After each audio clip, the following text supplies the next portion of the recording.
mga sisi. So, past 8 AM na. Tulog pa yung aking estudyante. Ayan. Tulog pa. Tapos, nagising ako 7:40 sa alarm ko. Ang mga biyanan ko, nakikihilik sila. Tulog pa.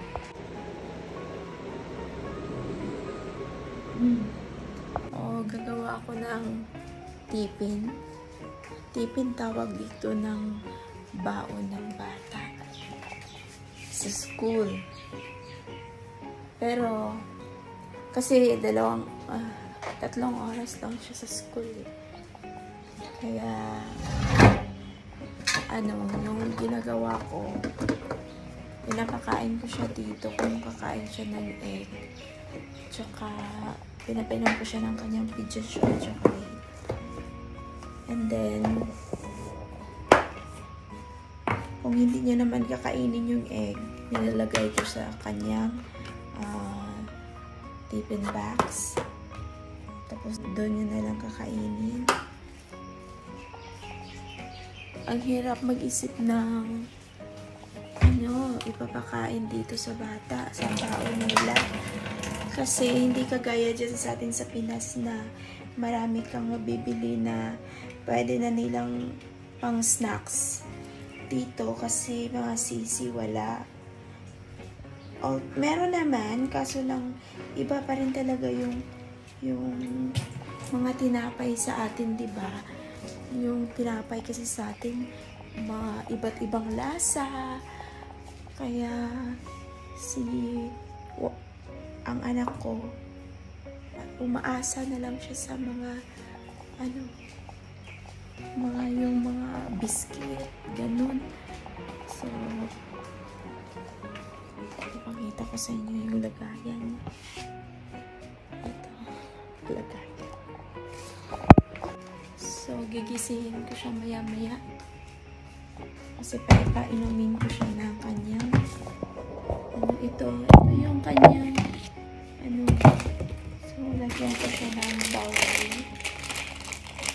ng baon niya para ito yung parang croissant na may chocolate sa loob.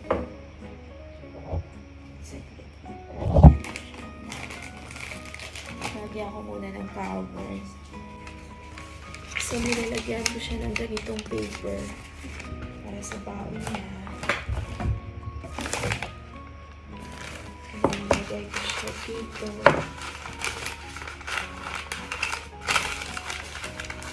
Sa pin ba? Para maganahan kumain. May design. Tapos,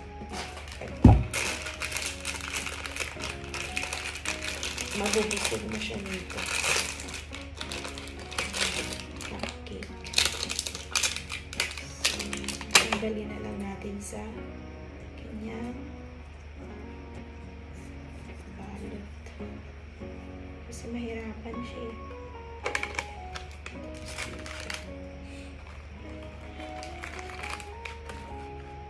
Minsan, nawawalan din siya ng gana sa mga ganitong sort pagkain.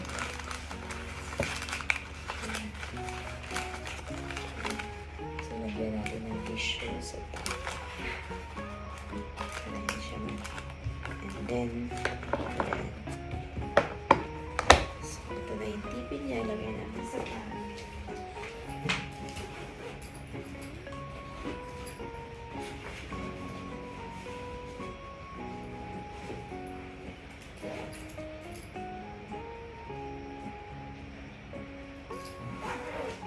Maulan ngayon guys, grabe. So, rainy season talaga. Kaya inumin ko siya ng kanyang Pediasure, gigisingin ko na siya.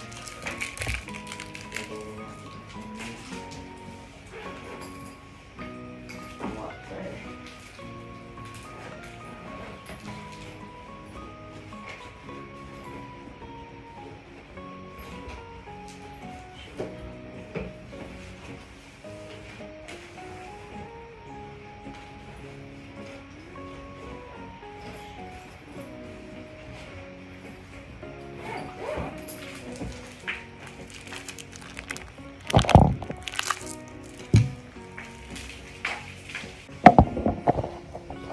gising na si Liana. Wanshika, woke up na, baby. Chocolate drinks is ready. Wow, let's go to school. The bus is waiting for you. Woke up na, woke up na, woke up na. Good morning. The bus is waiting for you. And you will wear your raincoat, okay? Okay. Calm down na. Wow. Drink na tayo ng iyong. Drink na tayo. So guys, painumin ko muna. Bye baby ko. See you again. I love you. I love you. Where you keep it? And she wants umbrella. Give me that. No, it's not yours. You cannot walk there because it's there's a lot of water. No, I'm wiping umbrella. She wants to use umbrella with her own, mommy. She wants to walk with her own. What time? No, no. Why going fast? It's time na that. What time?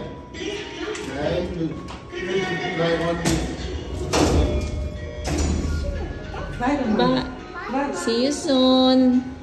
Behave ba?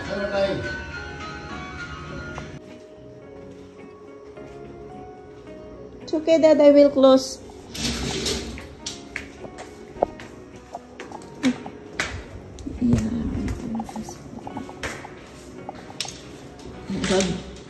Naghagda na lang sila.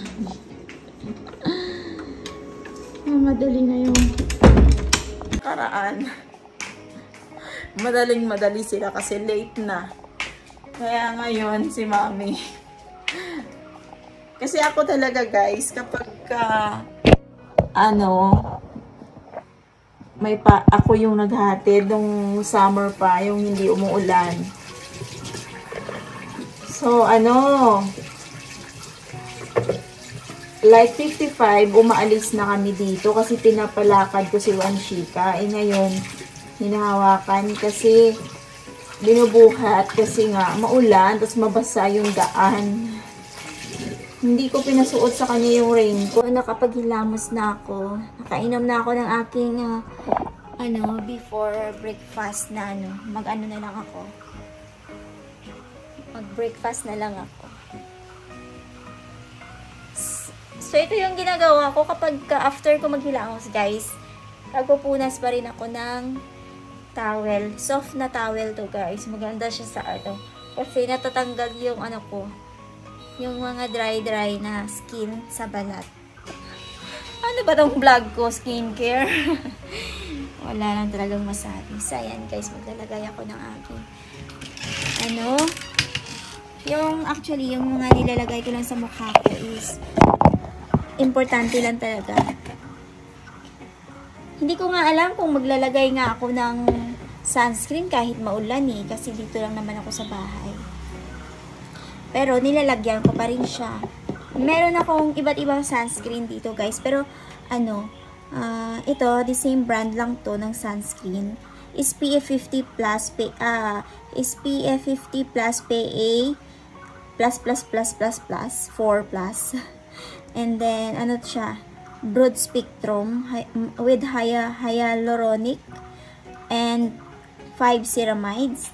Hindi ko alam, pero maganda to sa akin, feeling ko. Eto, tinry ko tong same niya na brand, Watermelon Calling Sunscreen naman siya, Aqua Gel.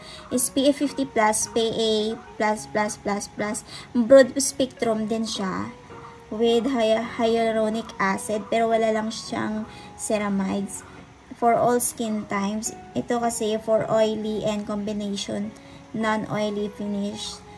UV, IR, and blue light protection. So, i-try ko din siya. Pero, medyo, may amoy konti. Ito kasi wala siyang amoy. Kaya, mas gusto ko to.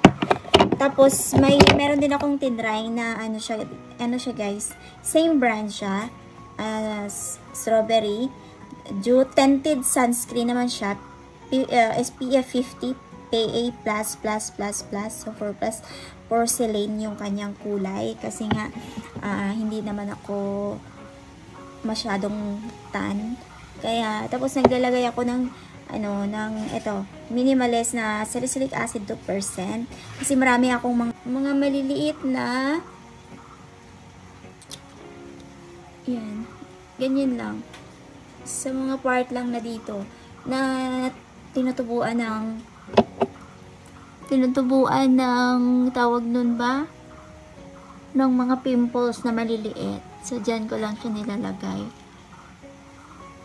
Ganyan. Sa gabi, ganito din. Nilalagyan ko din siya. Ito lang din yung gamit ko, guys. Tapos, sunscreen. Meron din akong isang sunscreen. Papakita ko sa inyo. Ito, lotion naman siya. Body lotion siya, SPF 30. With moisturizer naman siya and glycerin and vitamin E. Paubos na nga siya, guys. Tapos, meron pa akong isang sunscreen dito. Ito naman is minimalist. Tinry ko lang to na yung moisturizer nila. Pero, hindi ko siya type, guys. Kasi, pag nilagay mo siya sa mukha, mainit. Kailangan kapag ginamit ko to is winter. Ayan, meron pa ako isang sunscreen. Ipakita ko sa inyo. Ang dami kong sunscreen actually, guys. Meron akong Plum na brand na siya, SPF 50, PA, tatlo lang plus niya. Chamomile tea, Sheer Matte Day Cream. Pero ayaw ko siya kasi nagka-clog siya sa mukha ko. Tapos, meron din ako isa pang sunscreen. Hindi ko alam kung saan na yun. Hindi ko alam. Dito. Ito, minimalist to. Tinry ko siya. Actually, limited to eh. Limited edition. Kaya, tinry ko talaga siya. SPF 50 din siya. Face sunscreen. High protection. Broad spectrum. PA and 4+ din siya. Water and sweat resistant. Clinically tested in vivo. On human, tested in the US lab, most reliable testing method. So, eto, ginagamit ko din siya. Pero mostly ginagamit ko yung ngayon is yung ito. Feeling ko kasi, parang maganda siya sa mukha. Bumibili lang ako ng sunscreen, guys. Tapos, ito yung ginamit ko yung sa ko naman. Kasi, ang dry talaga ng ng lips ko, guys. Sobrang dry. Yung namamalat talaga. Hindi ko alam bakit ganito. Lagi naman ako naglalagay. Meron ako malaking petroleum jelly. Tapos ito yung binigay sa akin nung sa hospital ako na pero parang hiyang ako. Diba, ang dilim. So, maglalagay tayo nito, guys. Pagkita ko sa inyo. So, ito siya, yung ko. Ayan siya. Ito yung, siya. Tinted sunscreen. So, ayan. Lagay natin ng ganyan. Alam nyo, guys, dati, nung hindi talaga ako naglalagay ng, ng sunscreen, grabe yung pimples ko. Hindi siya nawawala. Pero until nung na-discover na kailangan pala talaga ng sunscreen. Nanonood ako sa mga yung nagsi-skincare vlog na kailangan pala talaga ng sunscreen. Lalo na dito sa India na napakainit kapag summer. Ngayon, hindi mainit kasi nga rainy season. Pero ayan o. Ayan o, ang ganda dito. Ayan o. Meron akong mga Kailangan talaga yung tanggalin kapag may may pera. Pero natural lang yan. Natatabunan naman yun kapag naglalagay ako ng powder, makeup powder. So, ayan guys. So, tingnan nyo. So, maglagay tayo sa dito.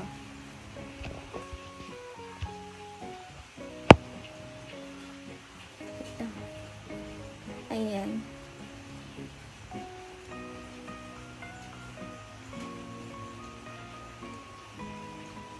Oh, diba?